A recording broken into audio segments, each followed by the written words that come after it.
back when I took my concealed carry course, like back in the day, it was either in the curriculum or somebody asked a question. It's really irrelevant, but the question is, what happens when you ultimately have a law enforcement interaction? Because you eventually will while you're carrying your firearm. What do you do? And I don't know what's being taught today, but what was taught when I went through was, hey, do whatever the officer says, comply with their lawful orders, you know, et cetera, et cetera. If you're there for a traffic stop or something like that, they probably won't take you out of the car because it's unnecessary. But if they ask you to get out of the car, then do what they say. If they want to take your gun from you, then let them take your gun from you, et cetera, et cetera. Yeah, well, that just went out the window, boys and girls. That exact thing that I just described occurred, and in the process of disarming the guy who was being stopped for like a traffic violation, like a stop sign or something like that, the officer is removing his weapon and shoots him with it. That and more after we hear a quick word from today's sponsor. Today's video is brought to you by the Modern Gun School. This is an accredited online university that can help you gain an educational background in firearms. Their program can be used to expand your horizons or to gain a degree in your spare time if that's what you're looking for. Look, I get it. There's been a whole lot of controversy lately about these online schools and online degrees and all that sort of stuff. And I understand the sentiment. And that's why I asked MGS directly about this. MGS's tuition is designed to meet the operating requirements of the school and thus is very competitively priced. It pretty much blows the competition completely out of the water, and you're not going to burn through your entire GI Bill or end up radically in debt because of this program. Among their stated goals is to put their students first by ensuring that after completing their program, a student still has financial options available to pursue other higher education opportunities that you might need if you're going to be successful out there. So go check them out at Modern Gun School and let them know that I sent you. Thanks for sticking through the sponsor slot. It helps out more than you guys know. This story comes to us from the Second Amendment Foundation. You guys have heard many a story about their litigative efforts here on the channel, but they also have a blog where they go over current events in the firearms industry, the general public, and weird happenings like this one. This story is by Lee Williams, and the story goes something like this. This happened back on December 13th. A guy by the name of Jason Arrington was stopped by Jacksonville Sheriff's Office officer Mindy Cardwell, and this happened at approximately 5 p.m., so 5 o'clock in the evening. He ran a red light, so she pulls him over. Woo, you know, red light. And so that you can get the full scope, I'll take you to the body cam footage. Just hang tight. You got you got anything crazy in the car? Yeah. What you got? A gun. You got a gun? You do? All right. Where's that? It's on you. Okay. As long as you're cool. And... Oh, I'm chill. I ain't finna lie to you. No, man. I appreciate your honesty. Oh, I ain't got time to lie. That's awesome. So you have concealed carry and all that good stuff? No, you don't. All right. You're not a convicted felon, right? Nothing. I do everything. Whatever. Okay. I shoot for you. All right. So what we're gonna do is, just for my safety, your safety, I'm gonna have you step out. All right. Fair enough. And we're just gonna remove the pistol from you, and then we're gonna run your license, make sure everything's good, and I'm gonna send you on your way. You want to get out this way? Yeah. Just hang tight. Just do me a favor. Lower that window. Hey, he's very compliant. He does have a pistol on him, so we're gonna take him out from that side, remove the pistol, and we'll go from there. Okay, so here we have our first problem. Florida is a constitutional carry state and has been since 2023. So the idea that you pull somebody over and they have a pistol on them and we have to take him out of the vehicle, that's any different than somebody who has a concealed carry permit, doesn't fly with me. So first off, right off the bat, the male officer here, in my opinion, is on the hook because he created the dangerous situation where we have a third party messing around with somebody else's gun and holster. Okay, so let's continue forward. All right. Get out. Yeah, you're good. On my side.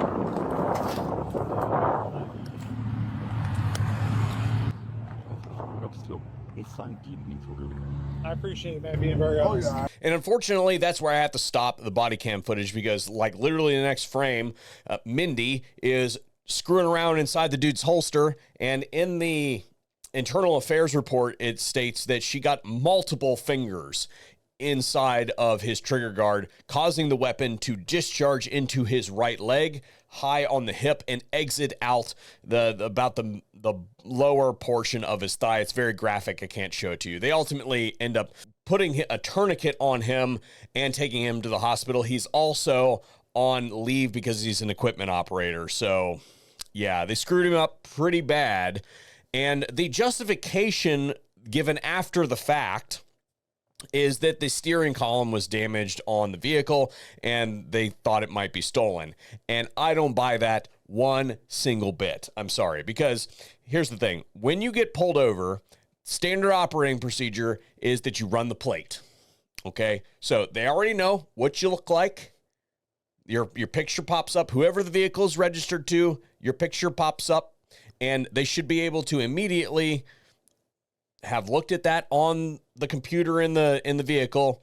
ID, that's the same dude, not a stolen vehicle. All right. You can then ask the dude, hey, what's going on with your steering column? That sort of thing. That is not a justification to take him out of the vehicle. The fact that he had a weapon on him is not a justification to take him out of the vehicle. My cops, I'm not cutting you guys any slack on this one because I know probably about 20 cops personally. Okay.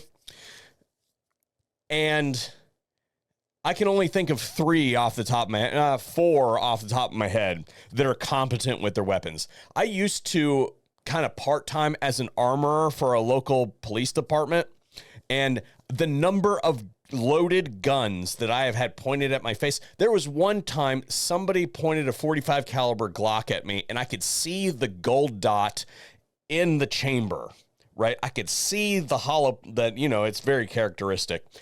I could see it, and I'm just like, all right, I'm done. Bye, guys. Never again. And they're like, what did we do? What did we do? I'm like, you were inches from blowing my face off, man. And of course, finger on the trigger the whole time with the Glock.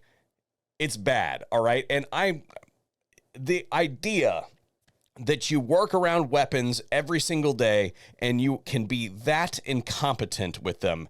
I've had so many cops on the range, and all of them immediately booger hook on the bang switch, guns pointed at their kneecap, their femoral artery, their foot, their buddy next to them. They're fishing it out, so they're it's terrible. Law enforcement training has to improve at some point in time because we have instances like this. So, needless to say, she was fired, and she should be fired. And it goes into detail why she was fired in the article. I'll have it linked so you guys can run it down.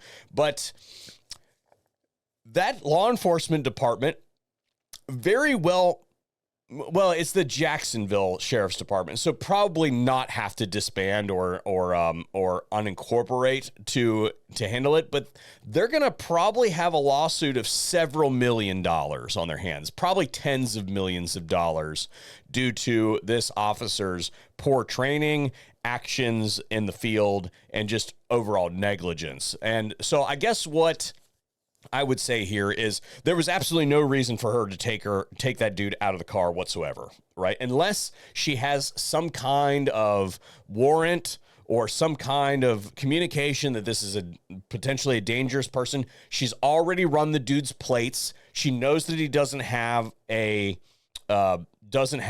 record. Where's your pistol at? On my side. Okay. So the hands on top of the vehicle for me.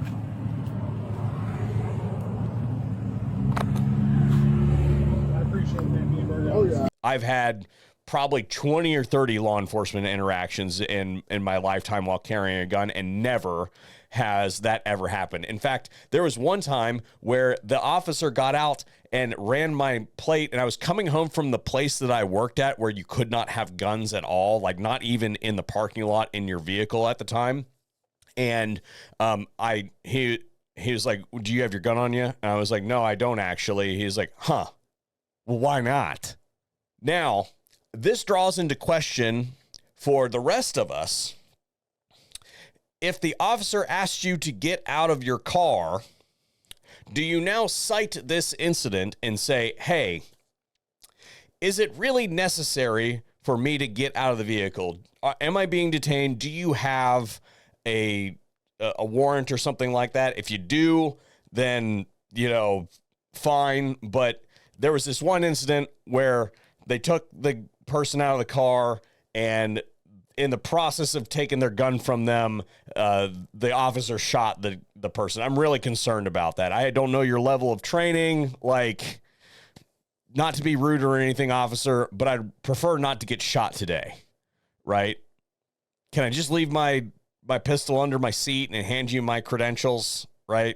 That sort of thing. Not that that should happen anyway. And hopefully this is something that ripples through the law enforcement community and is just a refresher that this is something that you should never do, right?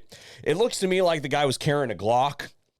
It's a low resolution photo and we can only see part of it and it's obscured by hands and stuff like that. But it looks to me like he had a trash level holster and a Glock, and then she was getting in there, and of course, again, as we talked about, the lack of training, she went right for it, and in the process of wrenching it out of the holster and then the tightness of the belt or whatever, it discharged, right? So very bad situation, entirely avoidable, I guess, probably by both parties and the agency. So I guess if we hear any updates from this on whatever exorbitant sum of money this man is going to get and rightfully should get, I will do a story. I'll do a follow-up. Anyway, that's what I got for you guys today. Thanks for tuning in to the VSO Gun Channel. Hopefully we'll see another one here pretty soon. What say you in the comment section down below?